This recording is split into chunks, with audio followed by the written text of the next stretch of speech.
déjà acheté une canette, soit à la boutique ou chez l'épicier. Alors, quand vous achetez la canette, elle est toute fraîche. Quand vous la posez sur la table en attendant que vous reveniez la boire, vous voyez que après un certain temps, il y a des gouttelettes qui se forment autour de la canette. Alors, d'où est-ce que ces gouttelettes-là viennent? Est-ce que quelqu'un est venu verser de l'eau sur la canette ou est-ce que cela résulte d'un processus chimique? Nous allons expliquer cela tout de suite sur notre chaîne Sciences et Culture TV. Restez scotchés. La condensation sur les canettes de boissons froides est le résultat d'un phénomène de changement d'état de la vapeur d'eau présente dans l'air environnement. Bon, on va parler aussi tout à l'heure de la condensation. Allez, on y va. Lorsqu'une canette de boisson froide est retirée du réfrigérateur ou du distributeur, elle a une température inférieure à celle de l'air ambiant. Normal. Dans le frigo, il fait plus froid et dans l'air ambiant, il fait un peu plus chaud. Bon, enfin, d'habitude. La surface froide de la canette est en contact avec l'air plus chaud qui contient de la vapeur d'eau sous forme de gaz. Donc, vous enlevez votre canette dans le frigo. Votre canette a une surface froide, l'aluminium a une surface froide et elle est en contact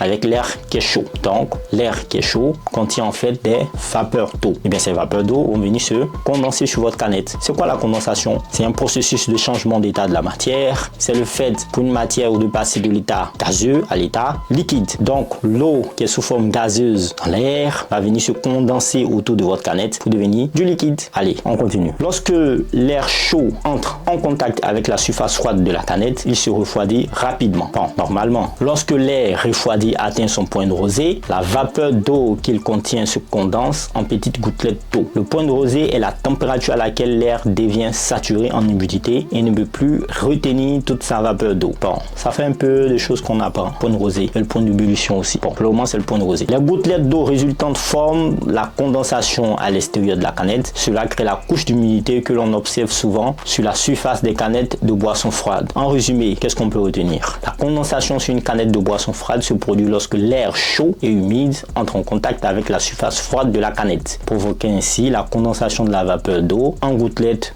d'eau. Ce processus est similaire, comme on vient de l'expliquer, ou dans une autre vidéo dont on a parlé de la formation de la rosée. Portez-vous bien. J'espère que vous avez appris beaucoup de choses. Moi aussi. Allez, faites le plein de savoir. Au revoir.